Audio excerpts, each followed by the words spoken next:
Greetings and welcome to my dear Leo. This is Ron from Terror of the Twin Sun. Welcome to the channel. Welcome back to those who have subscribed. If you haven't subscribed, please subscribe. I do appreciate it as well. Send that like or dislike over. Thank you for your honesty. I do appreciate it. Terror of the Twin Sun is a functional division within the Order of the Twin Sun. I am your facilitator. My name is Ron. Please take only what you will. Note that this is for guidance. I have devised for you a tool known as the Great Mirror. It is a 9-card spread that shows the energy of you, a significant other, person, place, or thing, or project, as well the energy between you. What appears in the Great Mirror is apparent modes of karma that may be existing within the cycles that exist between you and a significant other. Please take only what you will. It'll only resonate for some of you, and for those that it does. Please use that advice for the intention of light and light bringing. I do appreciate you tuning in. Thank you. We'll go ahead and get started. I'm working from the Royal Fez Moroccan Tarot deck.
The 5th house is now open.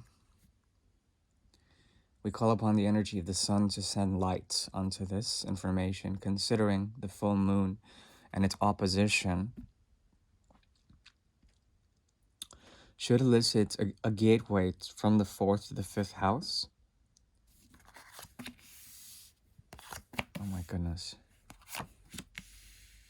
Okay.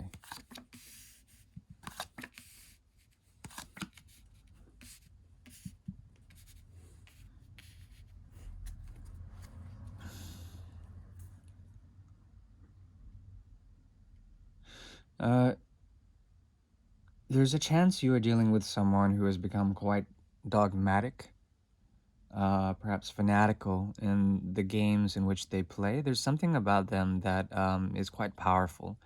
But you are on the quest for something that has been missing for some time. Apparently, it's the holiest of holes. This is phenomenal, considering Cancer energy has been looking for the same thing. There's something about the illumination of the full moon that, at least for the month of January, is influencing this reading, influencing you in order to find something that is missing, has been missing. And there's something about you that wants to impart a gift to a person that may or may not deserve it.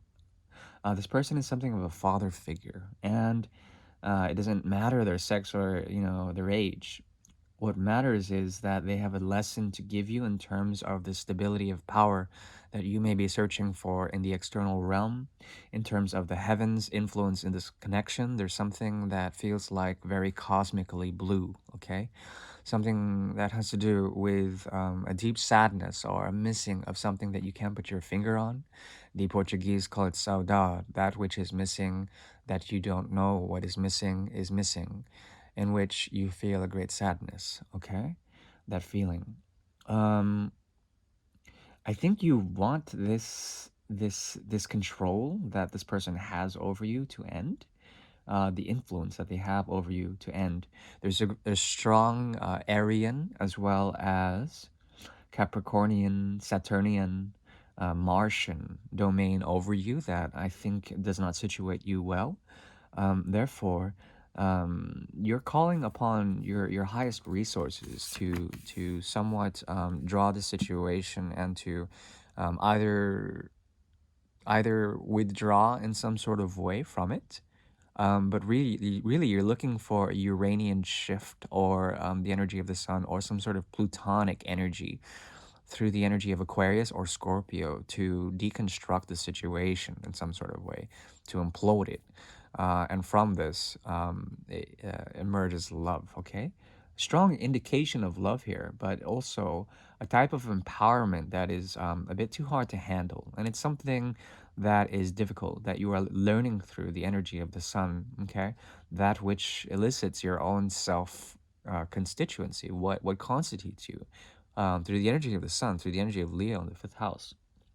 What is showing here is an essence that you have to define yourself in an independent way, use your own free will. But then, as this occurs, there's something about the hidden hand of the sun that provides a way for you to get rid of modes of authority that are too outdated or obsolete, that come from papacy, that come from the idea of anything that is tied to the misuse of power, okay, within yourself, within your own egoistic designs. And I'm not saying that you're just a pure ego person.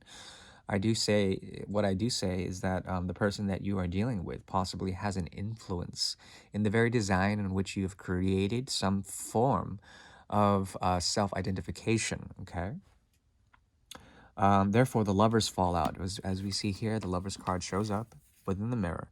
Both of you see each other as great temptations. Also, the energy of Gemini and Mercury and the Sun elicit, as well as with Sagittarius, some great expansion, a need to expand, but also the great quarrel that comes from the battle of the sexes. Okay, this leading to a system, or pointing out to a structure that is designed by Saturn's time, and then taken away by the energy of the sun, by the shifting of that which nurtures us mostly. Okay, the twin sun emerges, one here, and from this, there is a conscious and subconscious understanding of that which is love, that destroys anything that is of power.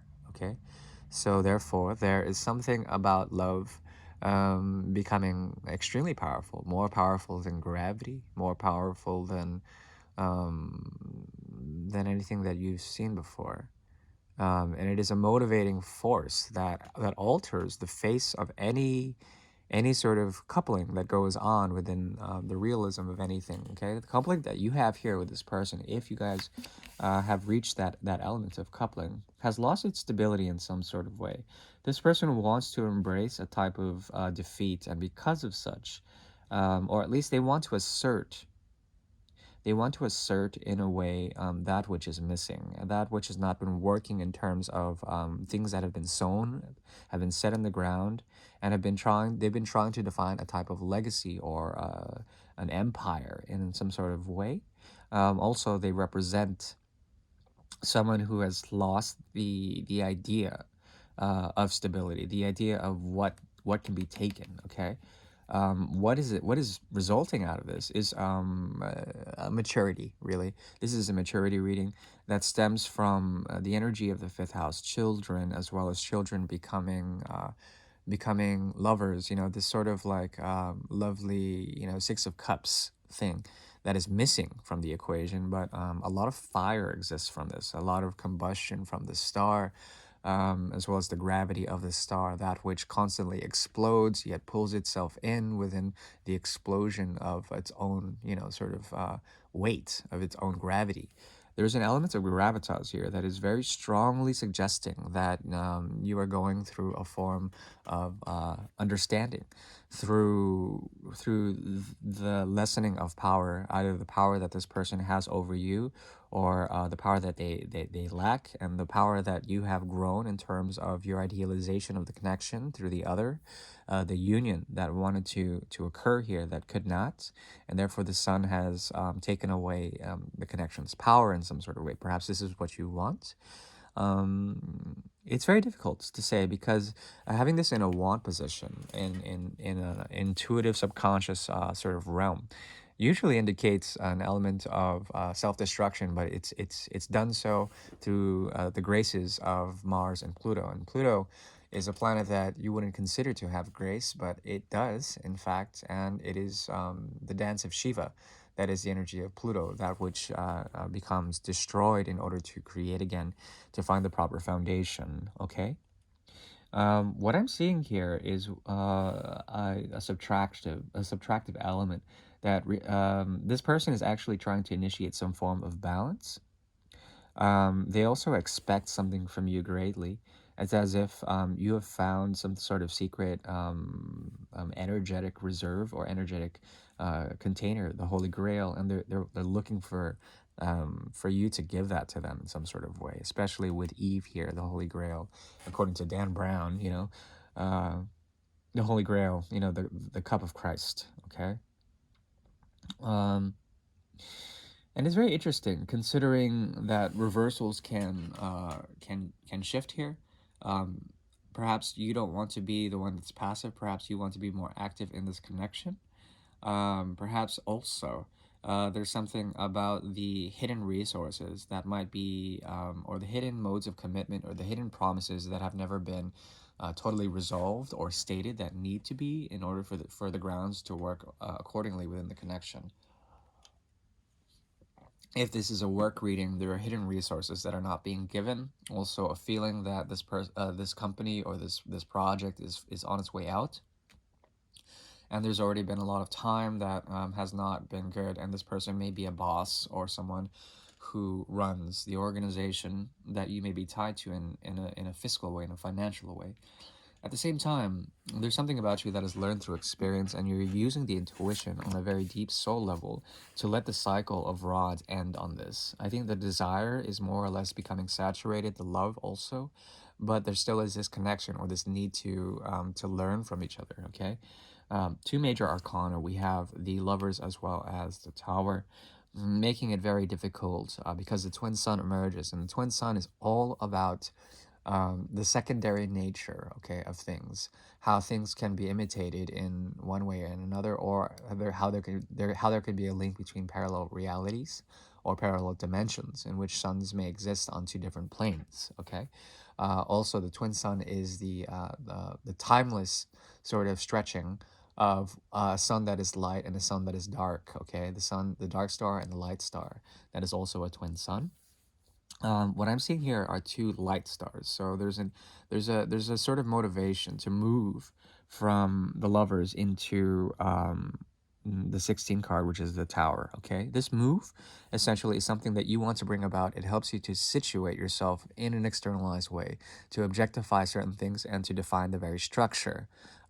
Because the structure seems to be missing within the situation, and because of such, your intuition is telling you, and it's always been telling you to guard yourself, protect yourself, and to essentially, there's need for stability here. And that's the trick of Sagittarius, because as it expands, a lot of luck comes to the connection. Yes, this is a very lucky connection, but this person wants to pull some resources from you. That's what I'm seeing, big time. They want you to give them something. And there's a negotiation because there's a cross here between the Ace of Cups and the Ace of Pentacles. Um, that's the only way this situation would totally resolve itself.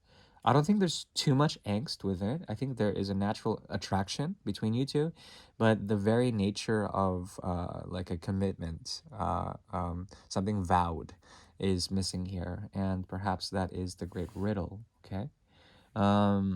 Yes, the advice is to look for secret modes of information that come to you in the restlessness of night, in dream sequences. There's an element of being very much weighed down by the connection, limited in some sort of way, the connection feeling limited, and the feeling is mutual. There's also a possibility that the lover's card switches over to more the Saturnian devil card, which is essentially the attraction or the gravitas of something that is more restrictive or limited in nature. But Saturn and Venus dance well together. That's the energy of the lovers as well, Mercury and Venus.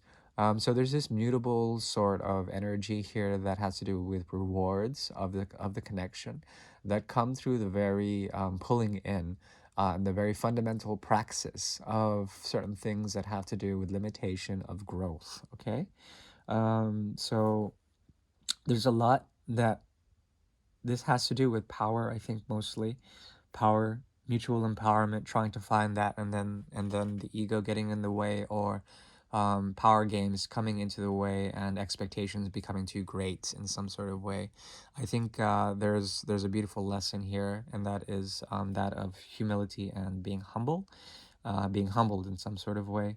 But if the connection is too great to handle, too much burden, then I would recommend taking the time to find out what this person really expects from you. Okay?